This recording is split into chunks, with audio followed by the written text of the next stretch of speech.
ನಮ್ಮ ಈಡಿಗೆ ಸಮಾಜದ ನೆಚ್ಚಿನ ಗುರುಗಳಾದಂಥ ಪ್ರಣವಾನಂದ ಸ್ವಾಮಿಯವರ ನೇತೃತ್ವದಲ್ಲಿ ಇವತ್ತು ಒಂದು ಐತಿಹಾಸಿಕ ಪಾದಯಾತ್ರೆ ನಡೀತಾ ಇದೆ. ಈ ಒಂದು ಪಾದಯಾತ್ರೆ ಅತಿ ಹಿಂದುಳಿದ ಸ್ವಾಮಿಗಳ ಒಂದು ನೇತೃತ್ವ ಕೂಡ ಇವತ್ತು ಒಂದು ಮಹತ್ವವನ್ನು ಪಡೀತಾ ಇದೆ. ಅದರಿಂದ ಇವತ್ತು ನಾವೆಲ್ಲರೂ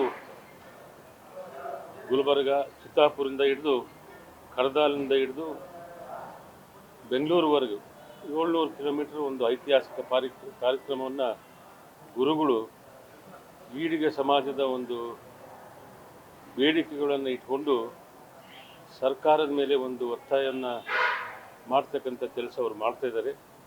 ಇವತ್ತು ಸಮಸ್ತ ನಾಮಧಾರಿ ಬಿಲ್ಲವರು, ಈಡಿಗರು ಎಲ್ಲರ ಮತ್ತು ವಿಶೇಷವಾಗಿ ಎಲ್ಲ ಹಿಂದುಳಿದ ಸಮಾಜದ ಪರವಾಗಿ ನಾನು ನಮ್ಮ ಕೊಪ್ಪಳ ಜಿಲ್ಲೆಗೆ ಆಗಮಿಸ್ತಕ್ಕಂಥ ಪ್ರಣವಾನಂದ ಸ್ವಾಮಿಯವರಿಗೆ ನಾನು ತುಂಬ ಹೃದಯದಿಂದ ಅಭಿನಂದನೆಗಳು ಮತ್ತು ಧನ್ಯವಾದಗಳು ಹೇಳ್ತಾ, ಇವತ್ತು ಈ ಕಾರ್ಯಕ್ರಮಕ್ಕೆ ಈಗಾಗಲೇ ಸರ್ಕಾರದ ಮೇಲೆ ಒತ್ತಡ ಹೋಗಿದೆ.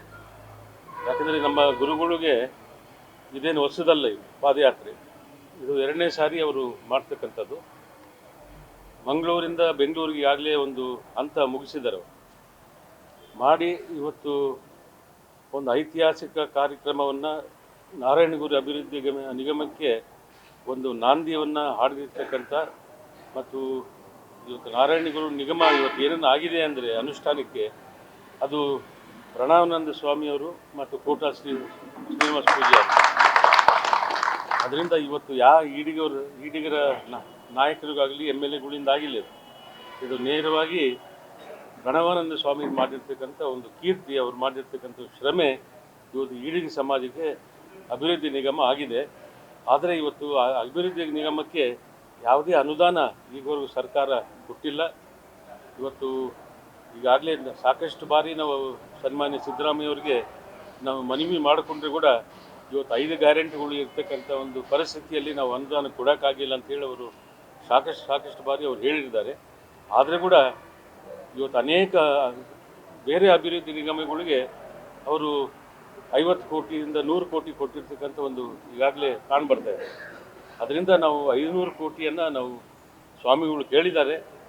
ನಾವು ಖಂಡಿತವಾಗಿ ಈ ಬೆಂಗಳೂರು ಮುಟ್ಟುವಷ್ಟರೊಳಗೆ ಸರ್ಕಾರ ಸ್ಪಂದಿಸಿ ನಮಗೆ ಕನಿಷ್ಠ ಒಂದು 200ರಿಂದ 300 ಕೋಟಿ ಅನುದಾನ ಈಡಿಗೆ ಸಮಾಜಕ್ಕೆ ಕೊಡ್ತಾರೆ ಅಂತ ಹೇಳಿ ಅನ್ನೋ ವಿಶ್ವಾಸವನ್ನಿದೆ. ಮತ್ತು ಇವತ್ತು ಅನೇಕ ಬೇಡಿಕೆಗಳನ್ನು ಇಟ್ಕೊಂಡಿದ್ದಾರೆ.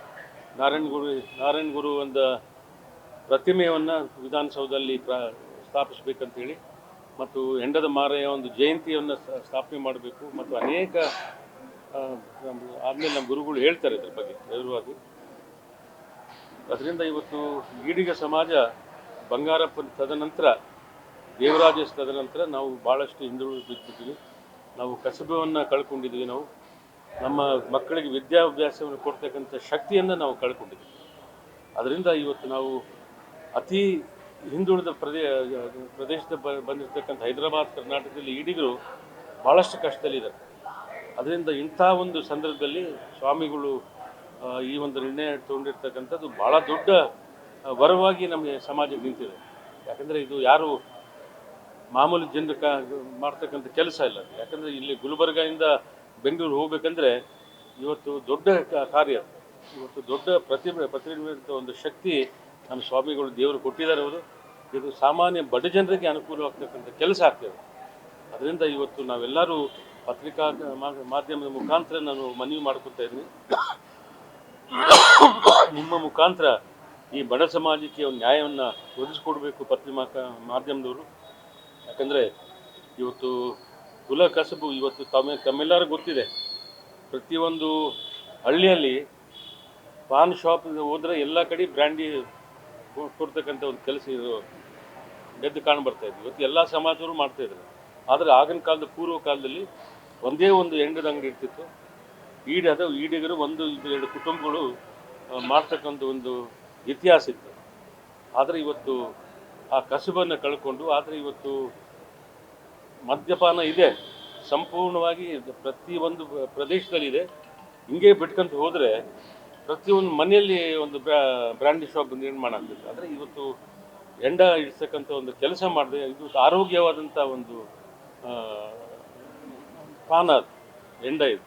ಯಾಕಂದ್ರೆ ಆಗಿನ ಕಾಲದಲ್ಲಿ ಹೆಂಡ ಕುಡಿತಕ್ಕಂಥವ್ರು ಅನೇಕ ಕಾಯಿಲೆಗಳಿಂದ ದೂರ ಆಗ್ತದೆ. ಇವತ್ತು ಟಿ ಬಿ ಆಗಲಿ, ಇವತ್ತು ಅನೇಕ ಆ, ದೊಡ್ಡ ದೊಡ್ಡ ಮಾರ್ಕ್ಗಳಿಂದ ಹೆಂಡ ಕುಡಿದು ಜೀವಂತವಾಗಿ ಬರ್ತದೆ ಪರಿಸ್ಥಿತಿ ಇತ್ತು. ಅದರಿಂದ ಈ ಸಂದರ್ಭದಲ್ಲಿ ಹೆಂಡ ಮತ್ತು ಪುನಃ ಯಾವ ಥರ ತೆಲಂಗಾಣ ಮತ್ತು ಆಂಧ್ರ ಪ್ರತಿಯೊಂದು ಗಿಡಕ್ಕೆ ಆ ಇಡೀ ಸಮಾಜದವರಿಗೆ ಒಂದು ಈಚಲು ಗಿಡ ಆಗಲಿ, ಇವತ್ತು ತಾಳೆ ಗಿಡ ಆಗಲಿ, ಇವತ್ತು ತೆಂಗಿನ ಗಿಡ ಆಗಲಿ, ಇವತ್ತು ಆ ಗಿಡದಿಂದ ಬರ್ತಕ್ಕಂಥ ಹೆಂಡವನ್ನು ಇಳಿಸಿ ಶುದ್ಧ ಆರೋಗ್ಯಕರವಾದಂಥ ಪಾನವನ್ನು ಜನರಿಗೆ ಕೊಡ್ತಕ್ಕಂಥ ಕೆಲಸ ಸರ್ಕಾರ ಮಾಡಬೇಕು. ಮತ್ತು ಅನೇಕ ಮುಂದೆ ನಮ್ಮ ಸ್ವಾಮಿಗಳು ಹೇಳ್ತಾರೆ. ಮತ್ತು ಇವತ್ತು ದೇಶಕ್ಕೆ ಶ್ರೀರಾಮನಗರ ಬಂದಿದ್ದೀವಿ. ನಿನ್ನೆ ಕಾಟಗಿದಲ್ಲಿ ಭಾಳ ವೈಭವದಿಂದ ನಮ್ಮ ಸಮಾಜದವರು ಎಲ್ಲರೂ ಕರೆಸ್ಕೊಂಡು ಸ್ವಾಮಿಗಳನ್ನು ಬರೆ ಮಾಡಿಕೊಂಡು ಇವತ್ತು ನಮ್ಮ ಸಮಾಜದ ಒಂದು ಸಂಘಟನೆಗೆ ತಾವೆಲ್ಲರೂ ಕಾರಣೀಭೂತರಾಗಿದ್ದಾರೆ. ಯಾಕಂದರೆ ಇವತ್ತು ಸಂಘಟನೆ ಆಗ್ತಾ ಇದ್ದಿಲ್ಲ. ಪ್ರತಿಯೊಂದು ಹಳ್ಳಿಯಲ್ಲಿ ಇವತ್ತು ಈಡಿಗರನ್ನ ಯಾರು ಕೇಳ್ತಕ್ಕಂಥ ಪರಿಸ್ಥಿತಿ ಇಲ್ಲ. ಎಲ್ಲರೂ ಉಪಯೋಗ ಮಾಡ್ಕೊತಾರಾಗಲಿ ರಾಜಕಾರಣಿಗಳು.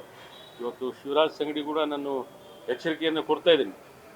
ಇವತ್ತು ನಮ್ಮ ಜಿಲ್ಲಾ ಸಚಿವರವರು ಅವ್ರಿಗೂ ನಾನು ಎಚ್ಚರಿಕೆಯನ್ನು ಕೊಡ್ತಾ ಇದ್ದೀನಿ. ಇವತ್ತು ನೀವು ಪ್ರಣವಾನಂದ ಸ್ವಾಮಿಯವರು ನಿಮ್ಮ ಬೆಂಬಲವಾಗಿ ನಿಂತಿದ್ದರು ಅವ್ರು ಹಿಂದೆ. ನನಗೂ ಗೊತ್ತಿ, ನಾನು ಸಾಕ್ಷಿಯಾಗಿ ನಿಂತೀನಿ. ಯಾಕಂದರೆ ಯಾವತ್ತು ಅವರು ಮಂತ್ರಿಗಳು ಮಾಡಬೇಕಾಗಿತ್ತು. ಡೆಲ್ಲಿವರೆಗೆ ಹೋಗಿ ನಮ್ಮ ಪ್ರಣವಾನಂದ ಸ್ವಾಮಿಗಳು ತಂಗಡಿಗೆಯವರಿಗೆ ಒಂದು ಮಂತ್ರಿಗೆ ಸ್ಥಾನವನ್ನು ಕೊಡಿಸ್ತಕ್ಕಂಥ ಭಾಳ ಪ್ರಾಮಾಣಿಕ ಪ್ರಯತ್ನ ಪ್ರಣವಾನಂದ ಸ್ವಾಮಿ ಮಾಡಿದ್ರು. ಅದು ಈಡಿಗರಿಗೆ ನಾನು ನಿಮಗೆ ಇವತ್ತು ಆಶೀರ್ವಾದ. ಆದರೆ ಇವತ್ತು ನಿಮ್ಮ ಕ್ಷೇತ್ರದಲ್ಲಿ ಬಂದರೆ ನೀವು ಅವ್ರನ್ನ ಸ್ವಾಗತ ಮಾಡಿ ಸರ್ಕಾರ ಪರವಾಗಿ ನೀವು ಒಂದು ಭರವಸೆಯನ್ನು ಕೊಡ್ತಕ್ಕಂಥ ಕೆಲಸ ಮಾಡಿದರೆ ಇವತ್ತು ನಮ್ಮ ಸಮಾಜ ಎಲ್ಲರೂ ಭಾಳ ಸಂತೋಷ ಪಡ್ತಾಯಿದ್ರು. ತಂಗಡಿಗೆಯವರು ಪರವಾಗಿ ಇವತ್ತು ತಂಗಡಿಗೆಯವರು ನಾನು ಎಚ್ಚರಿಕೆಯನ್ನು ಕೊಡ್ತಾ ಇದ್ದೀನಿ. ಇವತ್ತು ನೀವು ಏನನ್ನ ನಮ್ಮ ಸಮಾಜನ ವಿಶ್ವಾಸಕ್ಕೆ ತೊಗೊಂಡೋಗಿಲ್ಲ ಅಂದರೆ ಇವತ್ತು ನಮ್ಮ ಇವರು ಬೆಂಗಳೂರುವರೆಗೂ ಹೋಗ್ತಕ್ಕಂಥ ಸಂದರ್ಭದಲ್ಲಿ ಮುಖ್ಯಮಂತ್ರಿಗಳ ಹತ್ರ ಹೋಗಿ, ಯಾಕಂದರೆ ಸಮಾಜ ಕಲ್ಯಾಣ ಸಚಿವರು, ನೀವು ಅವ್ರಿಗೆ ಮುಖ್ಯಮಂತ್ರಿಗಳ ಮೇಲೆ ಒತ್ತಾಯವನ್ನು ತಂದು ನಮ್ಮ ಬೇಡಿಕೆಗಳಿಗೆ ನೀವು ಪ್ರಯತ್ನ ಮಾಡಬೇಕಂತೇಳಿ ತಮ್ಮಲ್ಲಿ ನಾನು ಒತ್ತಾಯ ಮಾಡ್ತಾಯಿದ್ದೀನಿ. ಮತ್ತು ಮುಂದೆ